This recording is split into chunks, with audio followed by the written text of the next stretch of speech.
All right. Morning, everybody. Welcome to tomorrow's Church of God. Um, I guess we need to get started here. Welcome to everybody out there in internet land. I kind of running behind a little bit this morning. If everybody will take your hymnals and please turn to page 75 while I collect my thoughts. And please stand.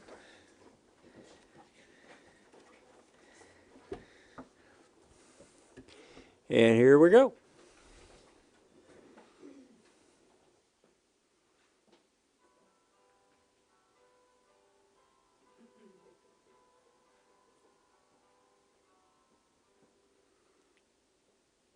Mine eyes upon the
Right. Now, while I'm asking you to change to page 14, get ready for another song, I'm going to check something.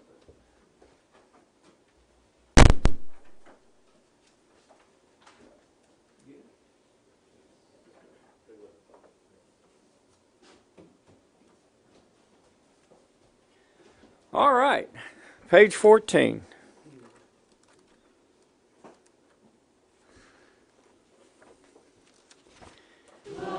The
your heads. Our merciful Father in heaven, we thank you for this opportunity to be here before you today, Father, on your wonderful and great day of rest, your Sabbath day, this day which you proclaim to be yours and that we should follow. Thank you, Father, for this opportunity to be led by you, to be your children, and to be in your company. And we ask that you bless each and every person here in their hearing and in their speaking and in their thoughts and minds, and those out there in the internet that are listening in as part of our service today. We ask that you bless them too, and that you bring to mind those questions and thoughts and just worship that belongs to you, Father, and that will enhance your services. We ask this in your Son's name. Let thy will be done. All right, I'm going to do some quick announcements here before I dismount. Well, I'm going to start out by saying good morning and welcome to everybody out there. Welcome to tomorrow's Church of God. We are tomorrow's Church of God, not yesterday's Church of God. So, welcome to all of our online viewers, everybody out there in internet land, or in the cloud, as we like to say. You got to jump on us. You're in the cloud. So anyway, if let me see where I'm at on this thing. We don't have any scripture handouts today because we are doing Exodus chapter 7 and chapter 8 in Bible study. So if you want to grab your Bibles and turn to chapter 7, you'll be ready whenever Joe steps up here. And just to let everybody know, we're now on Rumble, Facebook, YouTube, Roku, and we have the Sabbath channel, in case you don't know. And you can find that on the Roku stick or on your Roku channel. Just look up the Sabbath channel under streaming services. And when you're on Facebook or you're on YouTube or something, take a moment and hit the like and subscribe button that's there. And also share that with your friends, the videos and so forth, because that's how we get our message out to the world. And that will help us increase our online presence. Please take time to view Mr. Lanny Finley's online presentation with the Grace and Truth Ministries on the New Crescent Moon that's on the Roku channel, or on the Sabbath channel that's on the Roku channel, along with his YouTube presentation that you can get a link to in our services under the video archives. And it's an 8-part series of God's biblical calendar, and it explains the Hillel calendar and why it's incorrect, and explains how the Messiah's calendar worked. This is a really good 8-part series, and it's on our website, as I said, and it's under the New Moon sites and also under the archive sites. And just look for God's biblical calendar. And, okay.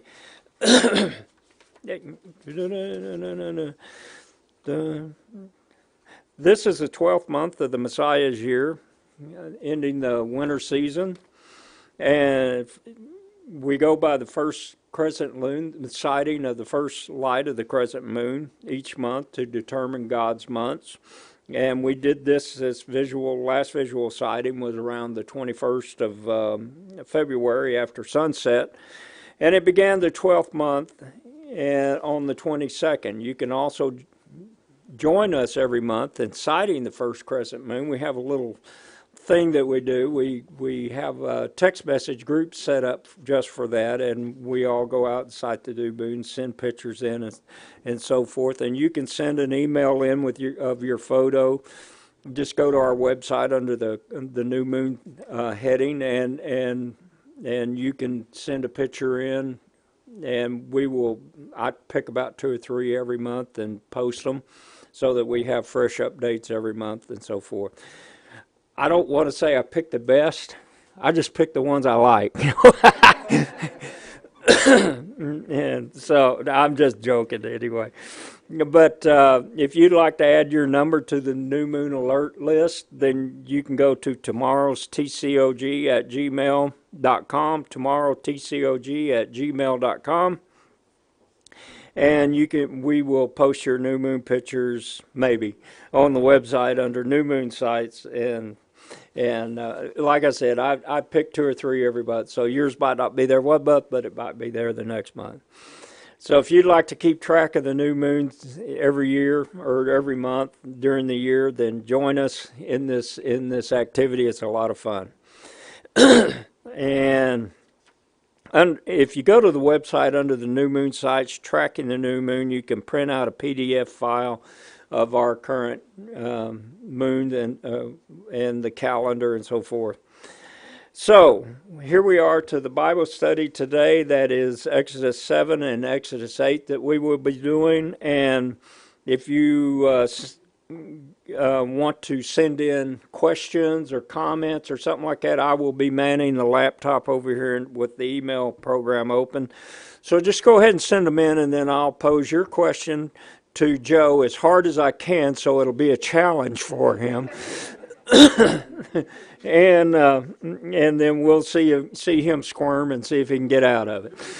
So if you just go to our site under TCOG streaming, and there you can put your questions in, or you can just send an email in at tomorrowtcog@gmail.com, tomorrowtcog@gmail.com. And I will be happy to answer, or happy to give your question to Joe. Now, if you'd like one of our 2023 calendars, be more than happy to send one to you. If you'd like one of our booklets that we have online, be happy to send one to you, no charge. That's all on us, and we pay the postage and everything. Simply send your address and an email and ask for a 2023 calendar at tomorrowtcog@gmail.com. One more time, tomorrowtcog@gmail.com. All right. Now, just one disclaimer: the dates in this calendar could change slightly, a day or two here, depending on when we sight the new moon, but that hasn't happened yet, and it's not likely to happen. All right, now on the screen you'll see the prayer list for this week. We would ask that you would keep these folks in your prayers, and Billy Seffick will be here back next week. He would have been back this week, but they put his knee on backwards. So no, I'm just kidding. He was walking in circles. No. Yeah.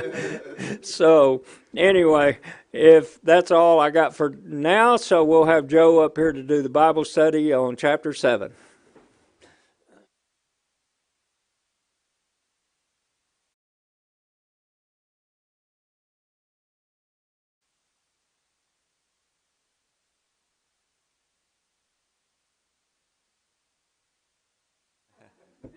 As Ron said, we'll be covering chapter 7 today. We are getting very close, or this is going to be the start of the plagues that we go through that were done to Egypt. And so as we go through, please make sure that you write any kind of comments or questions that you have so we can make sure and address them. And if you're online watching this, please feel free to send those in and be part of our conversation here today. Again, we're going to do 7, then we'll take a break, and then we'll come back and do 8. So Exodus 7, we'll start in verse 1. It says, Then the Lord spoke to Moses, then the Lord said to Moses, See, I have made you as God to Pharaoh, and your brother Aaron shall be your prophet. As for you, you shall speak all that I have commanded you, and your brother shall speak to Pharaoh, that he let the sons of Israel go out of his land. Verse 3, But I will harden Pharaoh's heart, so that I may multiply my signs and my wonders in the land of Egypt. When Pharaoh does not listen to you, I will lay my hand on Egypt and bring out my armies, my people, the sons of Israel, from the land of Egypt by great judgment. Then the Egyptians shall know that I am the Lord when I extend my hand over Egypt and bring out the sons of Israel from their midst. Verse 6, So Moses and Aaron did this. And the Lord commanded them, so they did, and Moses was 80 years old, and Aaron was 83 when they spoke to Pharaoh. Verse 8. Now the Lord spoke to Moses and Aaron, saying, When Pharaoh speaks to you, saying, Work a miracle, then you shall say to Aaron, Take your staff and throw it down before Pharaoh, so that it may turn into a serpent. So Moses and Aaron came to Pharaoh, and they did just as the Lord had commanded. And Aaron threw his staff down before Pharaoh and his servants, and it turned into a serpent. Then Pharaoh also called for the wise men and the sorcerers, and they too, the soothsayer priests of Egypt, did the same with their secret arts. For each one threw down his staff, and they turned it into serpents. But Aaron's staff swallowed their staffs. Yet Pharaoh's heart was hardened, and he did not listen to them, just as the Eternal had said. Then the Eternal said to Moses, Pharaoh's heart is stubborn. He refuses to let the people go. So go to Pharaoh in the morning, just as he's going out to the water, and position yourself to meet him on the bank of the Nile. And you shall take your hand and the staff that was turned into a serpent, and you shall say to him, The Eternal God of the Hebrews sent me to you, saying, Let my people go, so that they may serve me in the wilderness. But behold, you have not listened up until now. This is what the Eternal says. By this you shall know that I am the Eternal. Behold, I am going to strike the water that is in the Nile with the staff that is in my hand, and it will be turned into blood. Verse 18. Then the fish that are in the Nile will die, the Nile will stink, and the Egyptians will no longer be able to drink water from the Nile. Then the Eternal said to Moses, Say to Aaron, Take your staff and extend your hand over the waters of Egypt, over the rivers, over the streams, over the pools, over all their reservoirs of water, so that they may become blood, and there will be blood through all the land of Egypt, both in the containers of wood and in the containers of stone. Verse 20.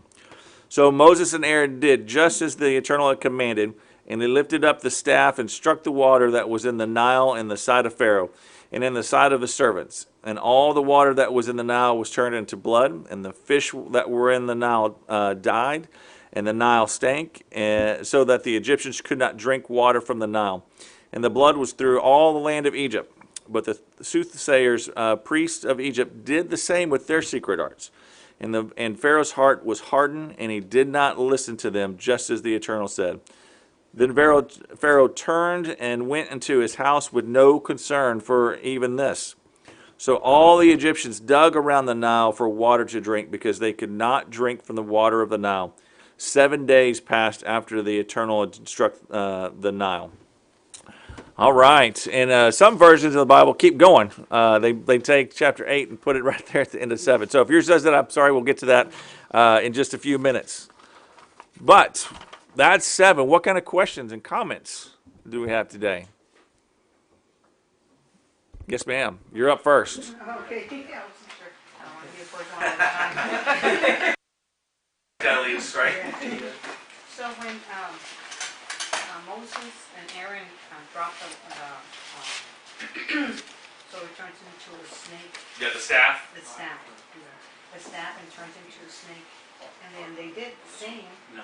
but then his snake swallowed the other one. Yes. Is that representation of, I'm mightier than yours, right? Absolutely. That's a definite inference of, I'm showing a miracle. And you're amazingly, I don't know how they're able to do it, right? It says from their secret arts. I'm not sure how they were able to do it, but when Aaron's staff swallowed the other staffs, that does show a hierarchy there. Like, we are much more powerful than you. Even if you can do this trick here, we're still we're showing our dominance over it.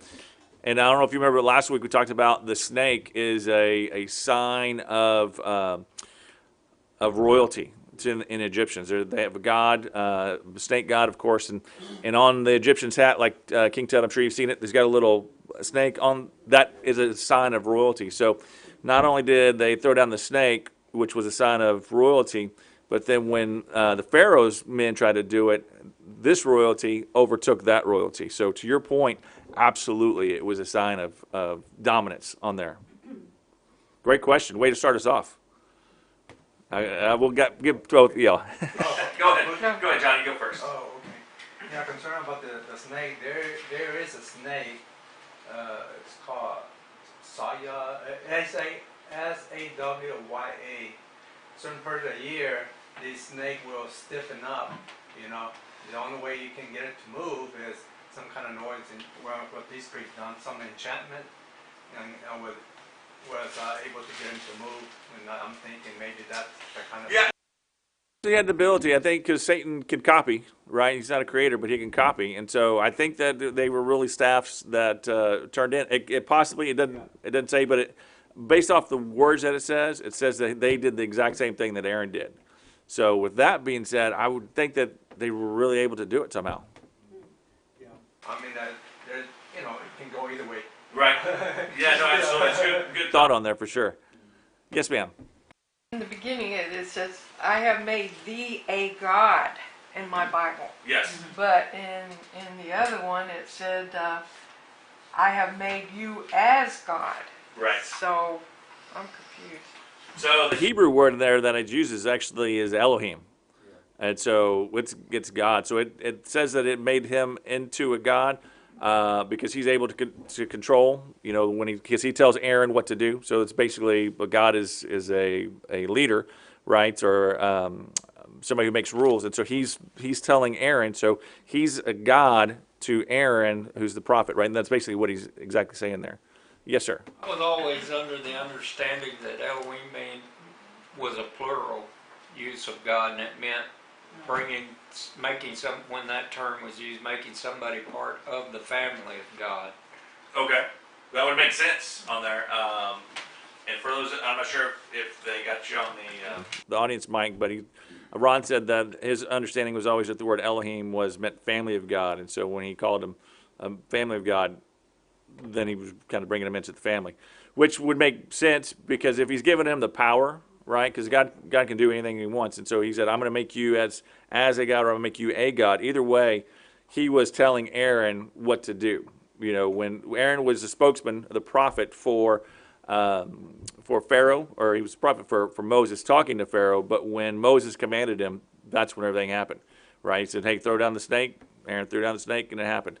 So he was in control of the situation on there. Hopefully that answered your question, or it kind of clarified it just a little bit. But it can be used in either way. My Bible has different word. I have two more in a minute when somebody else wants. Sure, we'll get back to you. Don't worry. Let me get Johnny real fast, and then I'll get back to you. Yes, sir. Okay, when the word Elohim, when that's used, it's only when God is using a person to represent Him. You know, it's like an act. But that's my understanding. But this other where it says I am the sons of Israel. And right there, let the son of Israel go.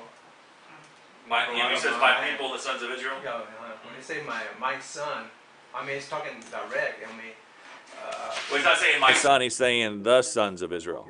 excuse me. Yeah, you gotta say the sons of Israel. Yeah. Okay, who is Israel? Jacob. Jacob. Yeah. These are all the descendants of Jacob, the Israelites. Israel. They're all from Jacob.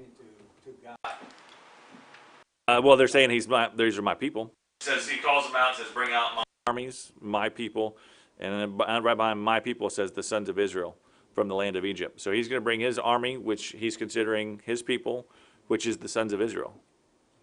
So is that what you're trying to get at? Well, what I'm more or less trying to get at is who is Israel? Is he the God? I mean, So in this particular instance, when he says Israel, the sons of Israel, he's talking about the lineage of Jacob, Israel, on there, the 12 tribes of Israel that are coming, because it's a group of people that are in Egypt. Now, they are his people, right? To your point, I think what you're trying to say is that they're the family of God. He hasn't made the agreement with them yet in the wilderness, right? He did make an agreement with their forefathers, Abraham, Isaac, and Jacob, but he hasn't made the agreement with them yet. And so these are the sons of Israel, which come from Jacob, the 12 tribes. And so he's still calling them my people, but he hasn't made his personal bond covenant with them yet. Hopefully that clarifies it. Okay. Great. Yes, ma'am. Back on her question, it's kind of like Moses was a conduit from the Father. He No, he says, I'm going to call you, or he says, I'm going to make you a God. and the Father was using him to Right. do this in the physical form. Yep. Yeah. Absolutely. Okay. Yes, sir. Well, he also uses Elohim in verse 16. Verse 16 says, it says, where does it say it? When it says the eternal. Get back where I was on that. Probably the Lord of God. Is Yeah, what it because is. and I normally replace the word Lord with eternal, just because all the lords can be referred to pagan gods or whatever else. So I like to put in eternal, and I didn't do it this time, unfortunately. When I started reading, I go, whoops. But so mine says the Lord, the God of the Hebrews. Does yours say the Elohim? Here's what it says in the Names of God Bible. Because I found it kind of interesting the way it was. I gotta get there first. and to keep that up too, because when we get into chapter 8, I want you to look specifically at a word in there in the Names Bible, Okay. because I believe it actually has the Yahweh, the Jehovah, the YHWH in chapter 8, but our translations, of course, move that over to the Lord. So we'll call that. I've got a note in here when we get to chapter 8, we can specifically look at that. Verse 16 it says, "Say to him, Yahweh Elohim of the Hebrews sent me to tell you, let my people go to worship in the desert." Okay. Yeah. So that would make perfect sense, right? Because remember, he became visible or known to Pharaoh, either the chapter before or one of the two chapters before, where he said, "Hey, this is Elohim." I believe it was in chapter 6 when he said that. So it makes sense that he calls his name again and says his name again there in verse 16, because he's specifically calling out who sent him. The emphasis on that exactly. And so I would definitely agree that could be it. Unfortunately, I didn't catch that in my studies, so I missed it. Man. Yeah, that's why you're here. Catch all my mistakes. So you said you were going to put me on the hot seat. So yes, ma'am. When you turn the water into blood, Yes. is that everybody affected, or is just the Egyptians at that time? So that's a great question. That's one of my notes here is These so there's really 9 plagues that are going to happen, and then the 10th one is really a judgment, right? So there's 10 plagues, but the 10th one is really the judgment on there. And so if you take these 9 plagues and you divide it into 3 sets of 3, so you have 1, 2, 3, and then 4, 5, 6, and 7, 8, 9. You'll see distinct differences. These first 3, 1 through 3, happen to all of Egypt. I'm sorry, Egypt and Israel. So it covers the whole area. And then starting in 4, which we'll get to in the next one, it specifically calls out, okay, now, and he says, I'm going to show my division between Israel and you, and I'm going to only do these plagues on you. So 4, 5, 6 are all specifically done to Egypt and not the rest. So that's a great call out. One of the things in there that I was just thinking, oh, you know, they just did it to the Egyptians, but no, these first 3 were done all the way across the whole countryside there. Hebrew, Israelite, or Egyptian. That's it for 7 days, right? They 7 were days, 7 days. exactly. What are they drinking from? So I was hoping you were getting into that, but so this word blood, right? It says blood, and we think of actual cut yourself, you know, blood that it's turned into. The word, although it can mean blood, that's used there. Let me see if I've got it. I don't want to tell you incorrectly. Is dam. It's D-A-M. And it can mean blood. It can mean blood-like. It can be blood. It's used in a couple places like blood of the grape, you know, when you squeeze the juice out. So it can also refer to just the color. So what the thought is on this, and I'll get you just one sec. The thought on this is it wasn't actually turned into literal blood. It was turned into like a red tide that showed red, and because the red tide comes in and it actually kills all the animals because it sucks out all the oxygen. So all the fish are going to die in it. I remember one year at the feast that we went to, there was a big red tide in Corpus, and it was, I mean, it stunk, just everything like it says right here. It killed the fish because it took out all the oxygen, so the fish couldn't live.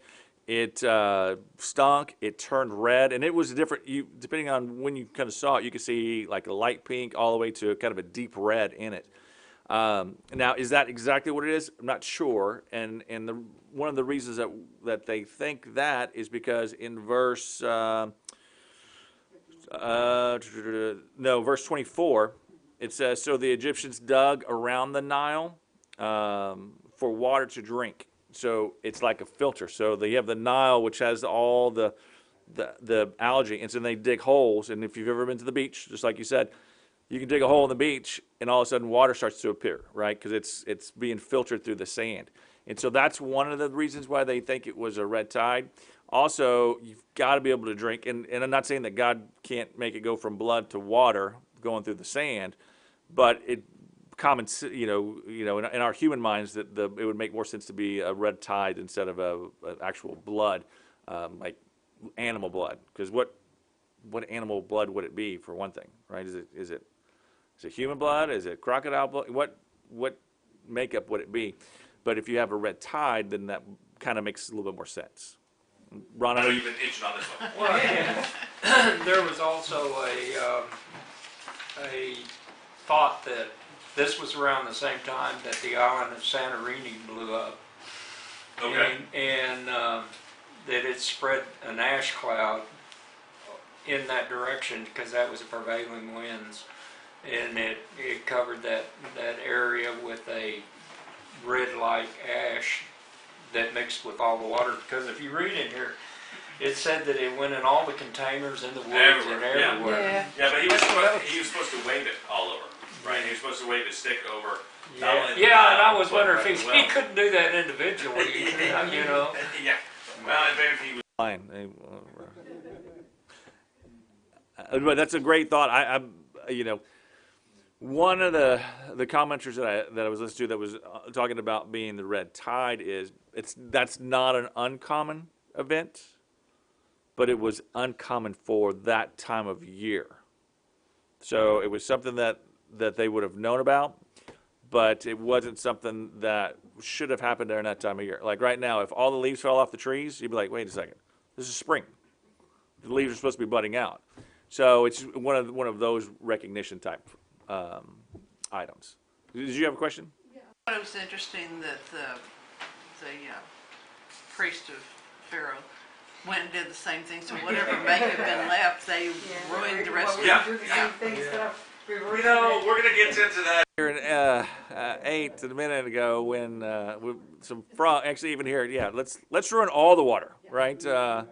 Let's not just ruin the ones that Moses or that Aaron waved the stick over. Let's just go ahead and do more. And then when they have the frogs here a little bit, they make more frogs. It's like, oh my goodness, yeah, glutton for punishments, I guess. Yes, ma'am. And Mine are just the two, Sure. and 7, and Moses was 80, and I guess that's for the years. Yep. How old he was. yeah, a score is 20 years. Oh, is it? Yeah. Okay. So 4 score is 20 years. So he also says and I can't remember if it's Genesis where, but you know, your lifespan, if you're healthy and good, should be 4 score and 10. Is that right? 3 score. I'm sorry, 3 score and 10, Oh, okay. which is 70. 70. Yeah. Okay. That makes sense. And then in 16, I have down at the bottom, it's wilderness, and behold, hit her too. Thou wouldest not hear. I've never seen that word. So 16, mine says, and you shall say to him, the eternal, the God of the Hebrews, or if you're going to use the name in that spot, Yahweh or Jehovah, sent me to you, saying, let my people go so that they may serve me in the wilderness. But behold, you have not listened up until now. It says on this other sheet, but is that a Is that- Hebrew word or what? Which one? Hitherto. Hitherto. That's an old English word. Is that the King James? Or Yes. the King James? King That's what it is. Yeah, that's an old English word. Meaning behold, or, you know, it's... Yeah, it's very confusing on there, and that's just a translation on there. And again, it's from the Old English. Yeah. Hopefully it makes more sense in the New American. I'd already compared it. I knew what it meant, but I was like, I've just never heard it. Yeah, no problem. No problem on that. What other comments or questions? Johnny, did you have one just a minute ago? Not really, but Okay. it's just where it says, you know, it said, but the soothsayer, priest of Egypt, did the same thing with Yep. their secret Their arts. secret arts. Yeah, you know, the secret arts. What is Wow. this? Yeah, exactly. I'm very confused on that because, again, they're going to be able to use these secret arts several times in here. And then we're going to get to one, they're going to be like, I can't do it. Exactly. And they actually call it out in here, too, when that happens. Yes, ma'am. Back to that about the blood, Okay, yes. but it says over the pools on verse 19, but then it says over the rivers, over the streams, pools, reservoir of waters. I mean, all that would affect the red time. Yeah. Again, I don't know if it was actual human blood. I don't know if it was a red tide. I don't know if it was the ash that Ron was bringing up, right? But it was something that they weren't able to drink the water any longer, right? It stunk, got stuck in your teeth. No, I'm just kidding. I don't know about that. But in the only way that, because you got to think about water too. Water is more precious than food. You can't live more than, I think, 3 days. 3 days you are in dire need if you don't have any water. While when I'm up here talking, right, when you're breathing, you're exhaling moisture out of your body. And so if this lasted for 7 days, they had to have a way to get some kind of liquid into the body. Otherwise, they would have all died. And that would have been the Israelites and everything on there. I thought it was interesting. Again, God can do whatever he wants, whenever he wants. But they would go and dig holes beside the Nile and just to get the water out to drink. And so, again, I mean, I guess he could filter the blood through the sand to make it come water on the other side. But it had to be something they also knew to do, right? It doesn't specifically say in here anywhere that, and God said, hey, by the way, tell them to go dig holes beside the river. They just knew to go do it and to filter something out. And so it could be blood. It could be a horrible grape juice because it's that same word is used later on in the blood of the grape. So it's one of those things. I mean, I've got faith that something happened where they couldn't drink water, whether that was blood, actual blood, or ash, or algae, or a red tide, or whatever it was. I know they couldn't drink it, and it doesn't really matter what it was to me. Right? It doesn't matter. It doesn't change my belief or anything else. Something happened. They weren't able to do it, and they saw this as a sign from God. So I'm trying to, in my human head, trying to make it make sense. And the one that made sense most in my head was the algae on there. And I don't know if they could have spread it. Maybe it came off the staff because they said, hey, you're supposed to go wave it over the Nile and wave it over all these pools and reservoirs and everything else. So stay away from that staff. Great comments. Anything else? Staph infection. Exactly. Yes, sir. Okay, so then, what does staff represent? Well, they would all have staffs. They were shepherds, right? And so we use staffs for direct you. When God is involved, I kind of think it's strength, it's protection. You can use, but even though here where it says, "But I will harden Pharaoh's heart." Okay, there it's talking about. It's not talking about Pharaoh's mind. It's talking about his heart. Right. It's hardened, and it's kind of like I mentioned before. Like people, he considered himself like a god, and you have lots bumping heads there. It's almost like a war going on. Absolutely, yeah, because Pharaoh was supposedly the reincarnated god, the sun god, and then they had all these different other gods, but he was the big chief. And to your point, yeah, there was a struggle going on here. What the staff meant, I don't know, because in the wilderness, he just said, "Hey, pick up the stick," right? And then he picked it up and it turned into a snake, and he dropped it. I told him to pick it back up. So I don't know what that staff would specifically represent, besides just being something that was common to everybody of the day. Yes, sir. I think that what this staff represented God's authority. Well, we know that because he was able to change, and it was also it ate the other staffs, right? So whenever he was in battle, they had him hold that staff up. oh, right. And whenever he split the waters or whatever, he held the staff. It was the staff that he. Well, you know how humans are, but just looking around you. We need some kind of idol, basically, to believe in, because we can't. It's so hard for humans just to believe in something you can't see. So to your point, maybe it was just representation that it helped the Israelites put their faith in something, a stick, right? I mean, you think it's weird, but what's a totem pole? A totem pole is just a stick that's got carvings on it, right? This is not something new, and especially coming from Egypt, which has a lot of totem poles. This wouldn't be unrealistic to put their belief into a stick. How about is it a staff or a stick? Well, a stick with the. They call it both, right? So when he first got, supposed to pick up a stick, and then it became a staff. So. When had that bronze snake on top of this. In the wilderness, yeah. I mean, it's to represent. It kind of represents Jesus. I mean, he died for our sin and everything. And that's what pretty much. It's kind of representing there, and when we look at it, and then these people were getting healed Right. from their snake bite. Yep. Yeah. Yep. So, They need something to believe in. Right again to my earlier point. it's a lot more with the staff than. Right. Were you making? Well, I've seen a lot of depictions of pharaohs that they've dug up their sarcophagus and things of that nature, and depictions on their walls of their hieroglyphics, and you notice that oftentimes they have a staff. Oh yeah, no, absolutely. In fact, when I was doing the research on this, I was looking up all the different Egyptian gods, and if you look at them, they've all got a staff in one hand, and they have that other little thing. It's It's all the circle with the cross. It's a circle. Yeah, they've all got that that they're holding up. So, so to your point, maybe it was representative of authority on there. Yes, ma'am. On verse 4 where it says, Verse 4. when it says Pharaoh does not listen to me, I will lay my hand on Egypt and bring out my armies.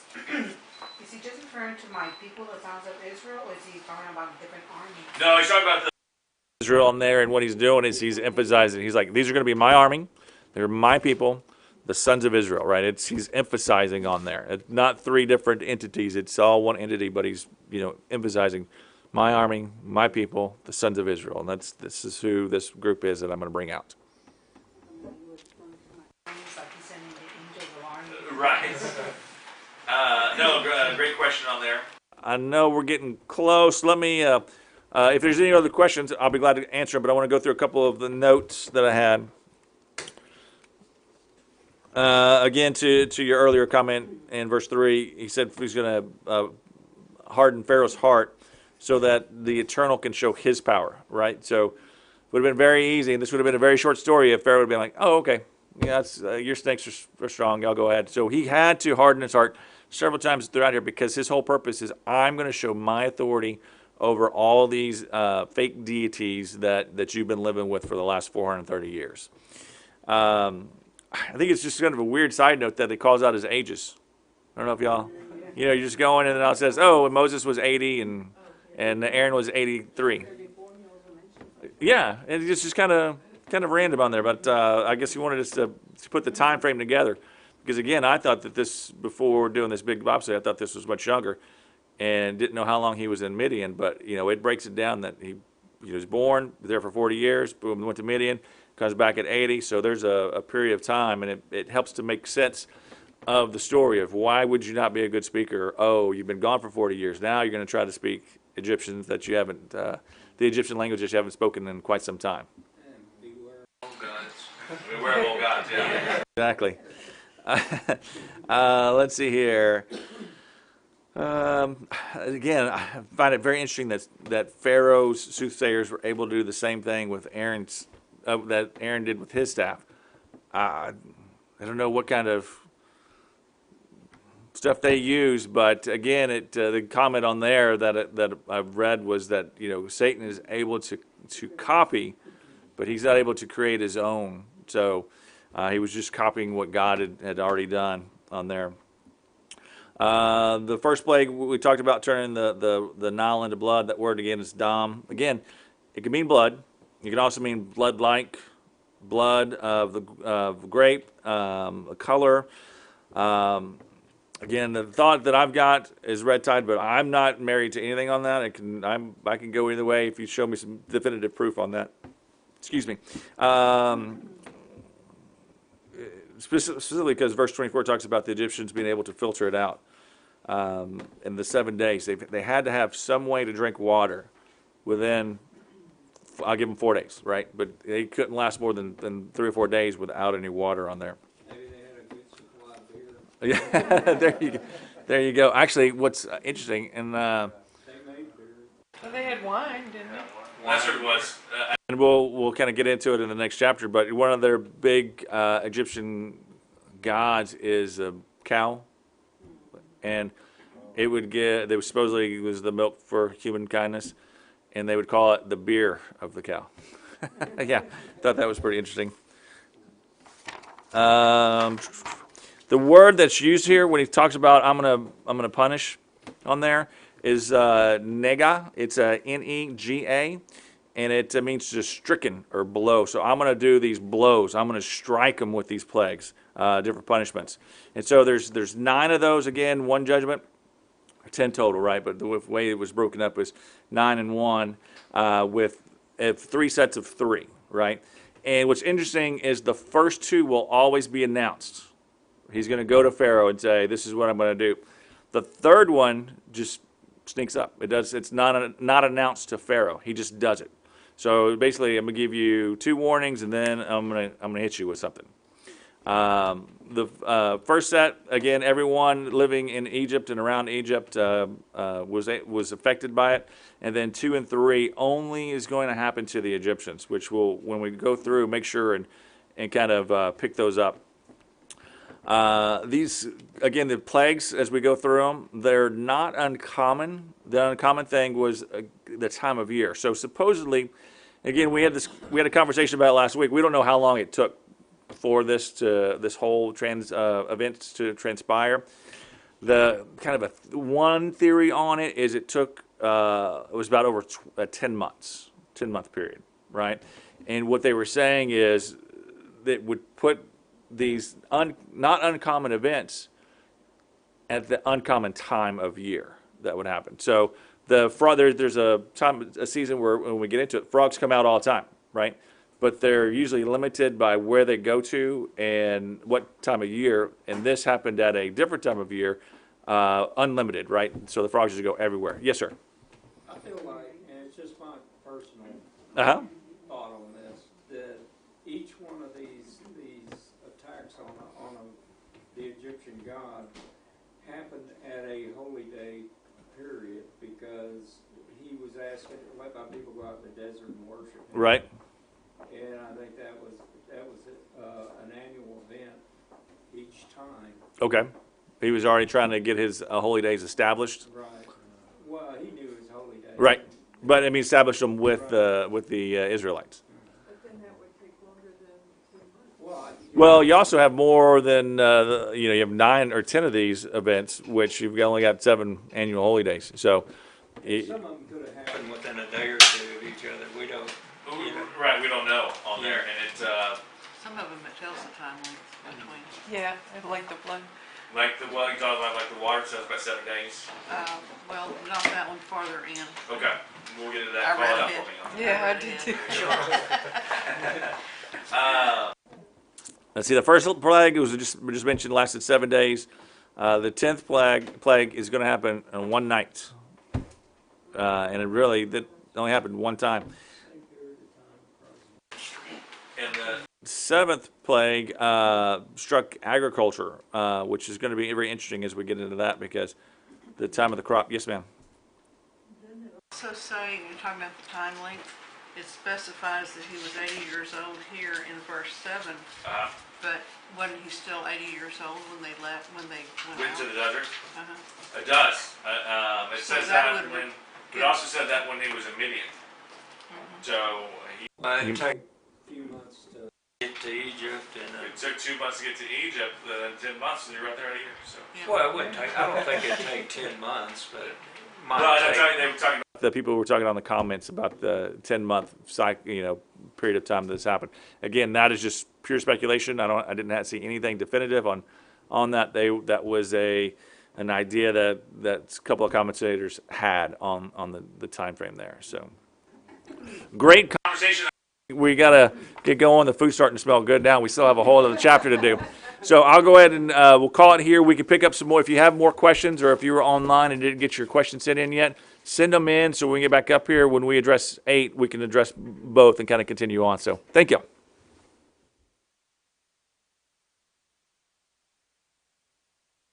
Well, stay tuned. The show isn't over, so I'm going to change our song to page 16, our third song. Come Thou Almighty King, my favorite one. It is.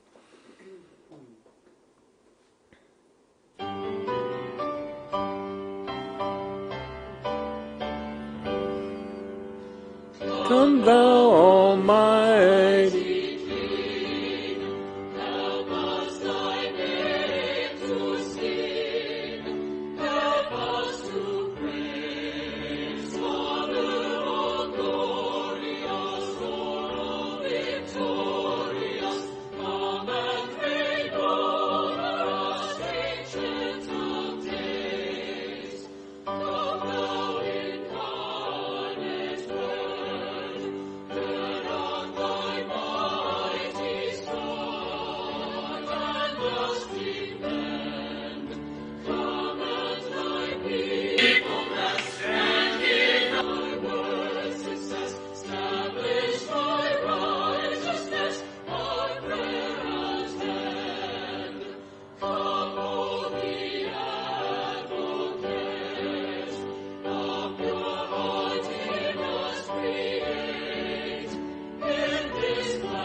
Well, we make a joyful noise. That's the best we can. All right, we'll have Joe back up here and we'll do chapter 8.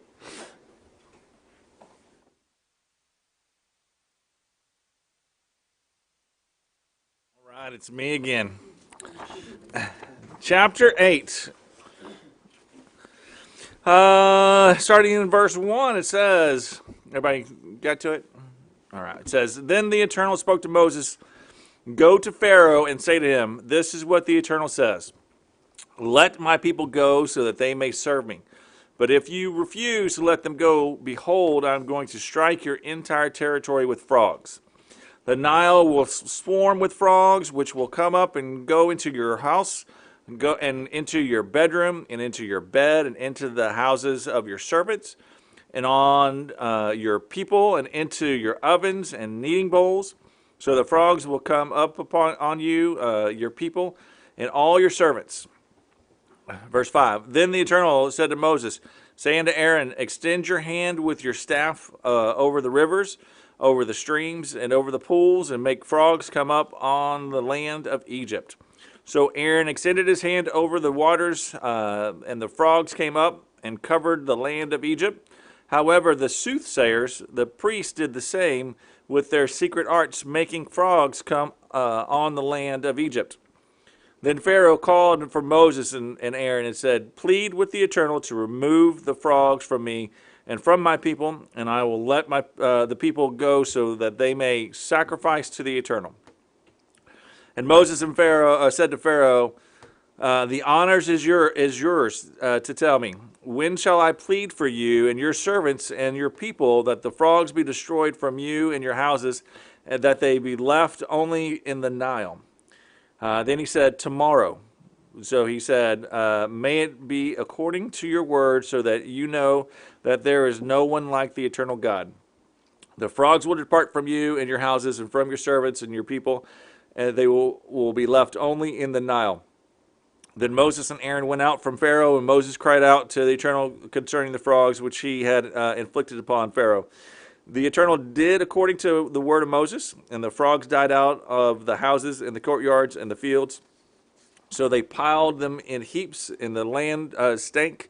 But that when Pharaoh saw that there was relief, he hardened his heart and did not listen to them, just as the Eternal had said. Verse 16, Then the Eternal said to Moses, Say to Aaron, Extend your staff and strike the dust of the earth, so it may turn into gnats through all the land of Egypt. They did so, and Aaron extended his hand with his staff and struck the dust of the earth, and there were gnats on every person and animal. All the dust of the earth turned into gnats through all the land of Egypt. The soothsayer priests tried with their secret arts to produce gnats, but they could not. So there were gnats on every person and animal. Then the soothsayer priest said to Pharaoh, This is the finger of God. But Pharaoh's heart was hardened, and he did not listen to them, just as the Eternal had said. Verse 20, the Eternal said to Moses, Rise early in the morning and present yourself before Pharaoh as he comes out to the water, and say to him, This is what the Eternal says, Let my people go so that they may serve me. For if you are not going to let my people go, behold, I will send swarm of flies on you and on your servants and on your people into your houses, and the houses of the Egyptians will be full of swarm of flies, and also the ground on which they live. But on that day I will set apart the land of Goshen, where my people are living, so that no swarm of flies will be there, in order that you may know that I, the Eternal, am in the midst of the land. I will put a division between my people and your people. Tomorrow the sign will occur, and then the Eternal did so, and thick swarm of flies entered the house of the Pharaoh and the houses of his servants, and the land was laid waste because of the swarm of flies in all the land of Egypt. Then Pharaoh called for Moses and Aaron and said, Go, sacrifice to your God within the land. But Moses said, It is not permissible for us to do so, because we will sacrifice to the Eternal our God that which is an abomination to the Egyptian. If we sacrifice that which is an abomination to the Egyptians before their eyes, will they not stone us? Verse 27, We must go 3 days' journey into the wilderness and sacrifice to the Eternal. our God, just as he has commanded us. And Pharaoh said, I will let you go so that you may sacrifice to Jehovah your God in the wilderness. Only you shall not go very far away. Plead for me. Then Moses said, Behold, I am going to leave you, and I will plead with the Eternal that the swarm of flies may depart from Pharaoh, from his servants, and from his people tomorrow. Only do not let Pharaoh deal deceitfully again in not letting the people go to sacrifice to the Eternal. So Moses left Pharaoh and pleaded with the Eternal, and the Eternal did as Moses asked. And he removed the swarm of flies from Pharaoh, from his servants, and from his people. Not one remained. But Pharaoh hardened his heart at this time also, and he did not let the people go. All right, whoa, hands flew up there. All right, what we got? I wanted to jump in for everybody else because I had a couple of emails from last chapter. Okay. And the first one is, he said that, let's see how he put it, maybe they boil the blood and to get the water out. Maybe they boil the blood to get the water Well, out. yeah, they boil the water that was tainted with the blood. Okay. Well, that's a good comment. Thank you for sending that. And I don't know why they would have dug the holes beside the Nile, and if that was the case, right? Because then they could just get it directly out of the Nile and boil it to what's that called? Even if they did that, I think I'd still. I'd boil it because there'd be a lot of, Just to purify. Just to be careful? Or just Yeah. yeah. No, absolutely. Yeah. they were under a boil water ban. we have those boil bans around here all the time. Yes, sir. And then that the waters will again be turned to blood because of the shed of the blood of the saints and prophets, Revelation 16:4. So we're going to see history repeat itself again on there. And thanks again for sending those comments in. Much appreciated. Thank you for joining our conversation today. Continue it on. We like to read those for sure. All right, now I've had some other hands flying up. Don't be shy now. Ron's already broke the water. So first was the snakes, and now we have the frogs. So Yep. did the frogs represent something? Oh yes, that was another big deity in Egypt was a frog, and it was a representation. I think I've actually got it written down somewhere in here. Heket.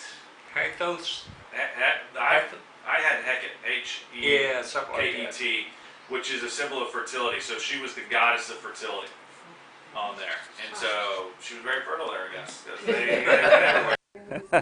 So was that a play on their own deities there? Yes, ma'am.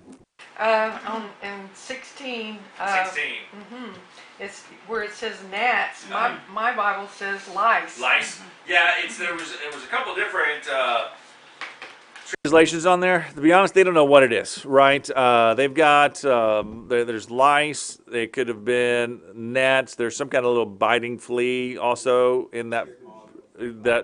What is it? Yeah, some small little thing that bite. Yeah, chiggers. That's in it's Texas here. We definitely know what that is.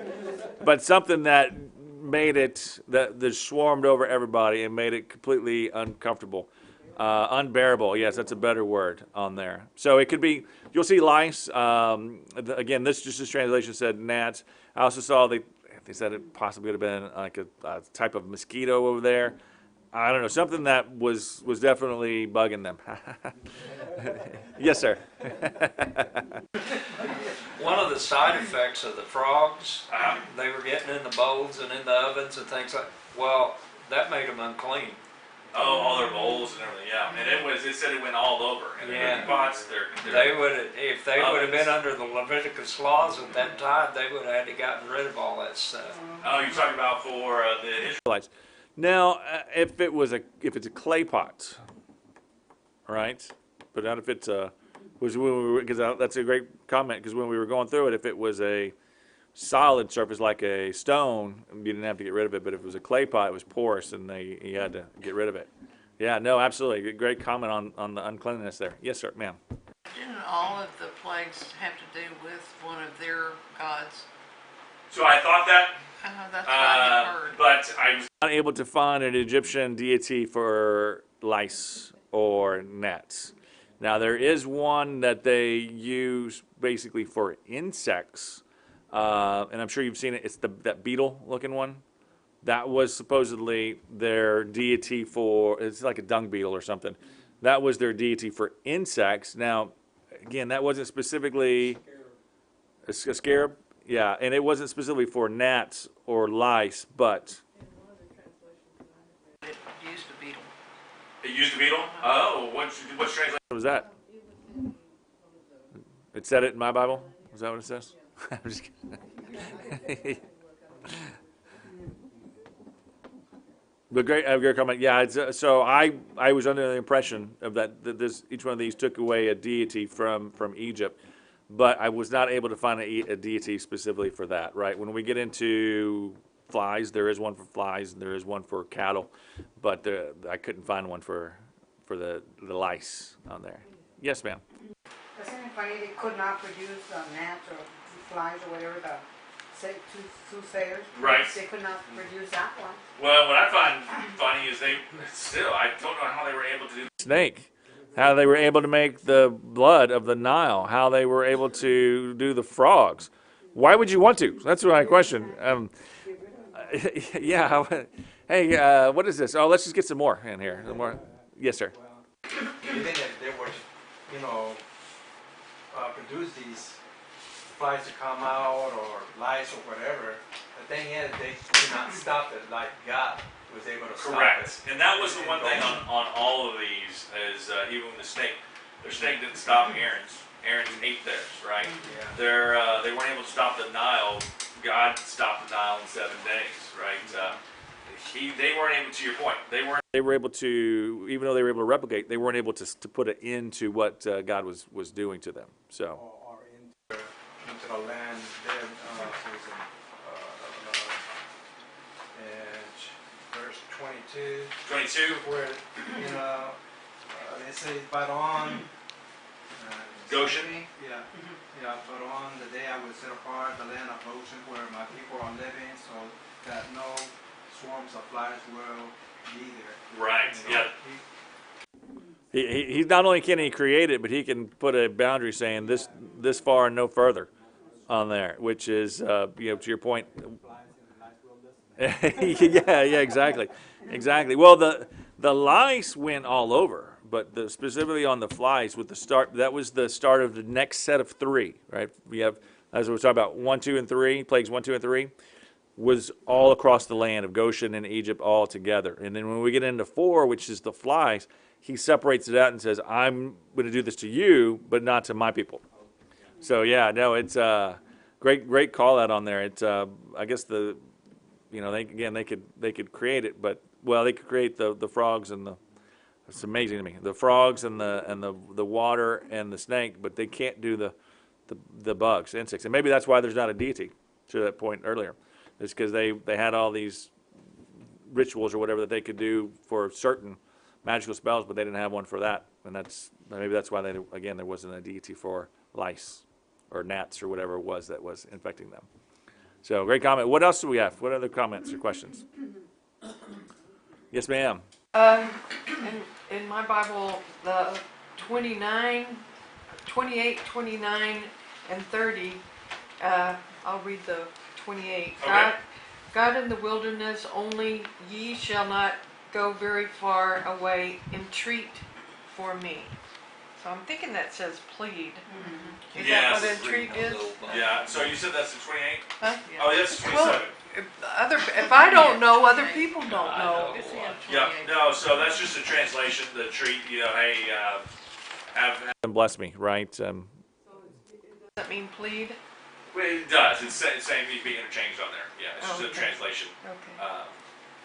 issue on there. I just wanted. Or difference, I should say, not an issue, but a difference. Okay.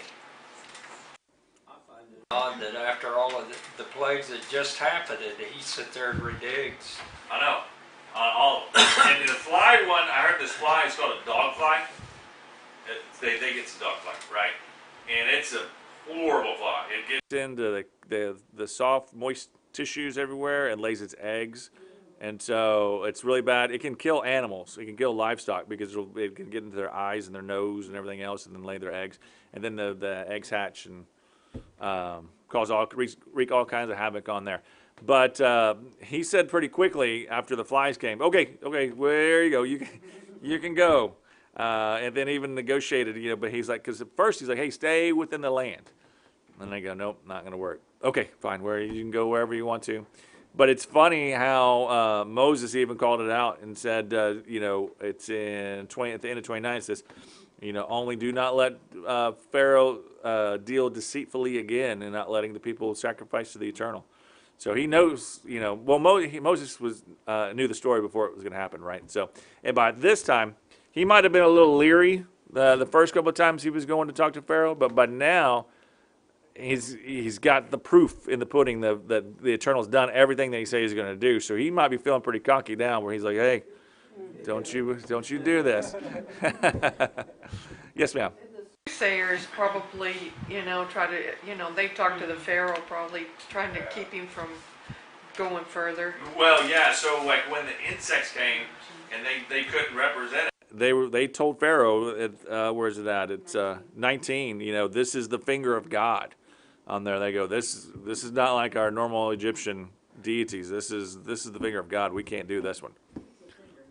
Yeah, they didn't want to get that. That was just them getting tapped with their finger. They didn't want to get a slap. They're like, no, let's not do that. Any other comments, questions? Yes, sir. All this that's going on is pretty much affecting the economy there now. I mean, for the Pharaoh. Yep. In every which way, and his army probably being affected,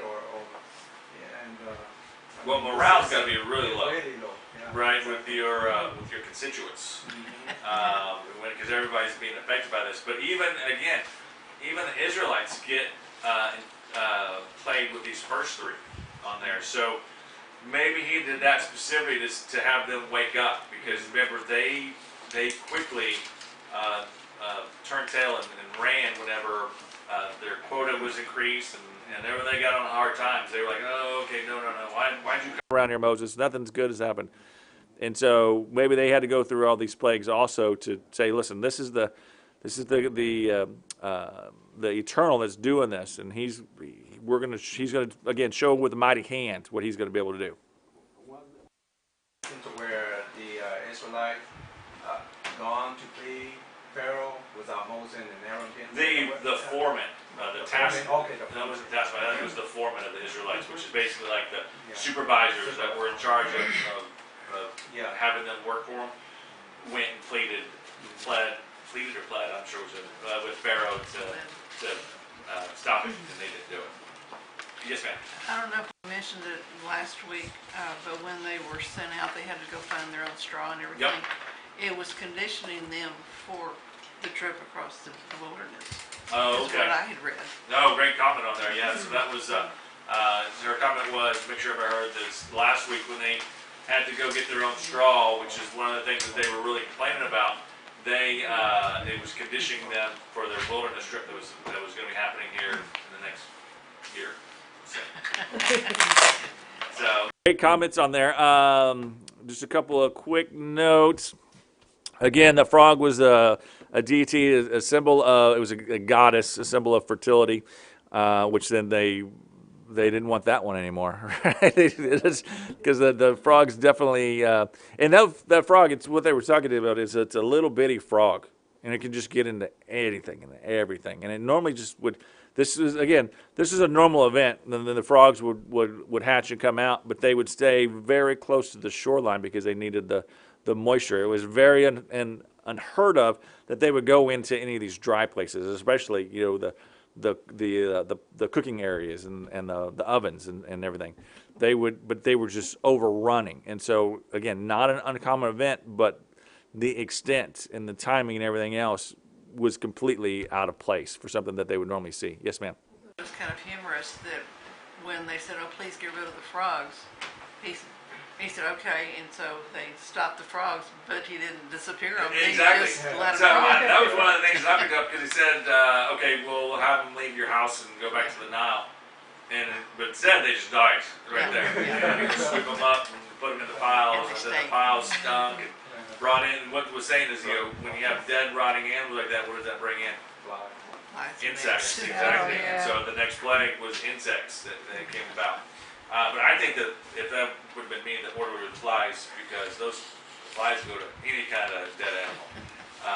Or cat food if you leave it out. I don't want you to know that. Let's see. We talked about it, but again, the soothsayers were able to imitate until we get to the insects, and then even they're like, wait a second, this is the real deal here. You need to start listening to them, Pharaoh. You were going to say something, Johnny?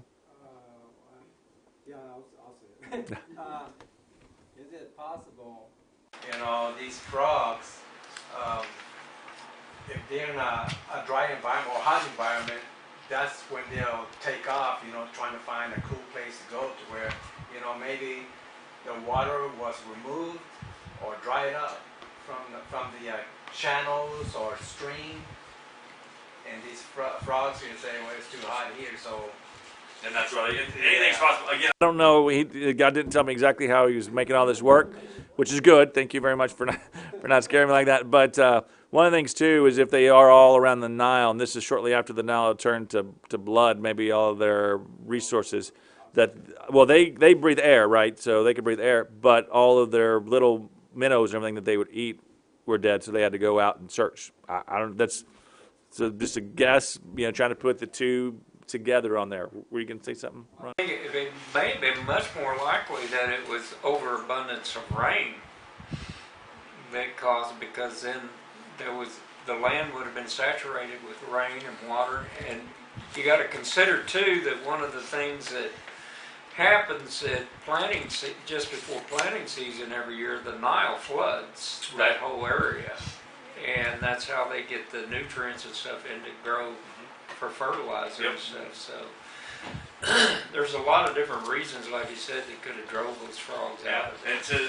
that point, you know, the Nile is expected to flood. This is an annual event that happens every year that revitalizes.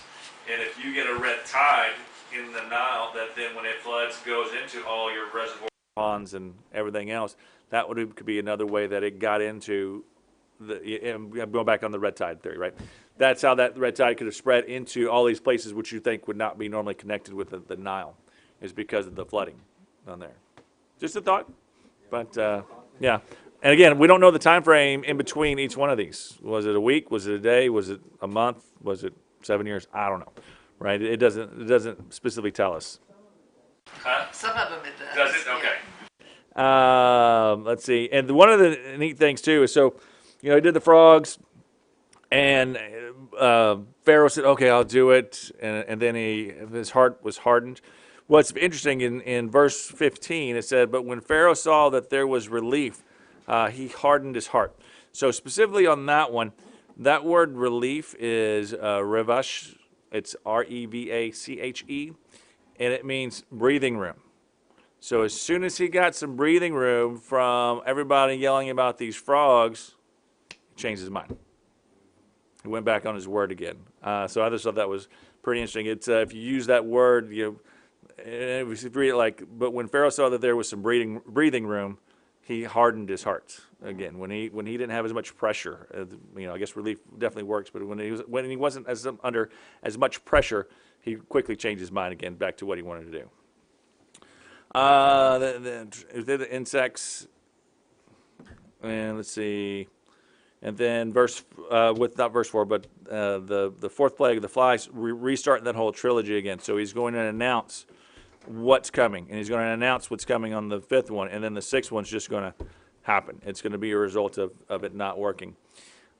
Let's see. One of the things that I'd question on too was the abominations, right? So he said, I can't do it here because it's an abomination. So I looked into that a little bit to read, and it's interesting on there because I was getting some two different thought processes on there. One, the Israelites were an abomination anyway because they were herders, sheep herders. So if you go back to Genesis, when Joseph is bringing them out, it says in there, it's Genesis 43:32, it says, because the Egyptians could not eat bread with the Hebrews, for it was an abomination to the Egyptians. And you're like, why is that? And then if you go a little bit further in Genesis 46:34, it says, you shall say your servants have been keepers of livestock since our youth, even until now, both we and our fathers, so that we may live in the land of Goshen. For every shepherd is an abomination to the Egyptians, right? So is it the shepherd or is it the sheep that's an abomination? And were they going to go and sacrifice lambs? But then also the second one, the second theory on there is the bull deity, which I know you've seen this guy, right? This is a deity in Egypt. He's got bull horns, and in the middle of his horns is the sun or moon, depending on who you talk to. That is a very big deity, and if they were going to sacrifice the cattle, would that have been the abominations? The answer is I don't know yet, but I'm still looking into it. Oh, let's see if we've got an answer from Ron here. Well, I don't know. That's a good question. I've never really pondered on that one. Yeah, I think about the weird questions sometimes. Well, but my thought is maybe it was an abomination at that time of year. Okay. Elaborate Maybe on it that. was an Egyptian celebration going on at that same particular time of the year, okay. like the Ishtar or something Right. like that, and you could not do a certain sacrifice of a certain animal at that time. That's a good thought on there. And then that would get back to the time frame that quandary that we're trying to figure out. Because if this is the fourth plague, and we know, and it's your, maybe you can spoil it for me. How quickly in between are some of them? Okay, we have to get into it. We'll spoil it later on. But because we know the 10th one happens Passover, right? So we got to go backwards from there. And if this is the 4th, what time of year was it? Right. That's a great thought on there. And for anybody that was not able to hear, his thought was maybe they thought it was an abomination because of the time of year. If it was a celebration to Ishtar or something else, and they, that would have been an abomination to that culture at the time. So it's a great point. I don't know the answer to that. But again, we get back to the time frame on it. Yes, ma'am. Commentaries that I had read was that the cattle especially were sacred animals to the Egyptians, and they were not sacrificed ever. And if that's what they were doing to the Eternal in the wilderness, then if they were too close and they heard about it, then they would have killed them before sacrificing. That's what they were worried about, right? Yeah. No, exactly. And that's the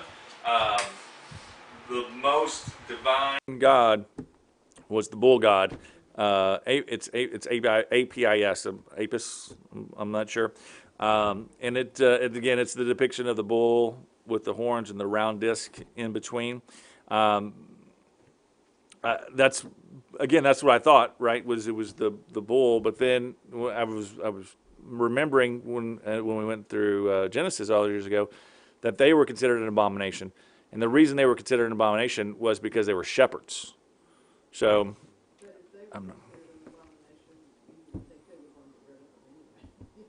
Well, yeah, no, I don't know. That's a great call in there. That they wanted to get rid of the sheep because it was an abomination. I don't know. That's now that you say that makes a lot more sense. Thank you for that. All right. Any other questions or comments? Are your tummies getting hungry? Been smelling that food all through this last chapter, so we'll go ahead and call it quits there. Thank y'all. Thank you again for all of the online participation on there. Next week we'll do 9. I think it's a little bit longer, but we'll try to go through it quickly so Ron can give us his main message. And then other than that, thank y'all very much.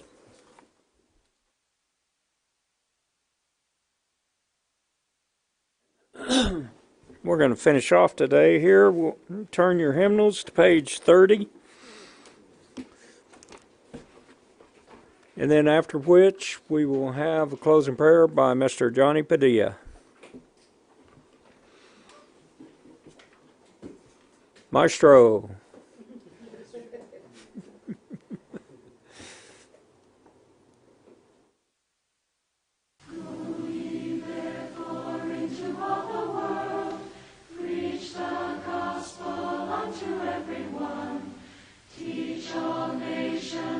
Observe all things I have commanded you. Baptize them into the Father's name, in the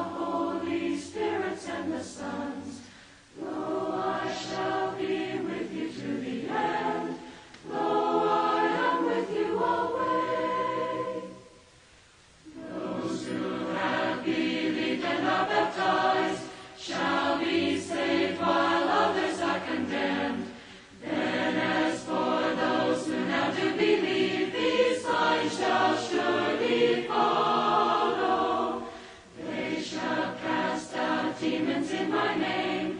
They shall not be hurt by deadly things, and they shall lay hands upon the sick, and the sick shall be made well.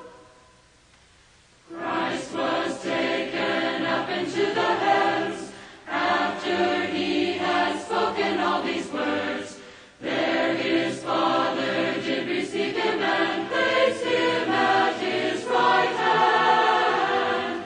His disciples went out as he said, and they preached the gospel everywhere. Christ worked with them and confirmed the word by those signs which followed them. Johnny Padilla, please.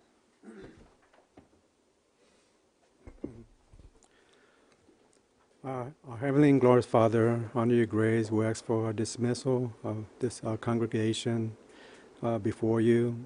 And also, Father, we do give you much thanks for this Bible study, that it goes into our heart, Father, more than into our mind, that we are now have received better understanding of your words, Father. Thank you for being here with us. And also, we ask for you to be with us throughout this week for divine protection, and place your guardian angel over us all. Also, and you provided us manna. May you bless it, and also remove any evil worship ingredients, if it's there. And Father, we do give you thanks all that you do for us all. In your Son's name, amen.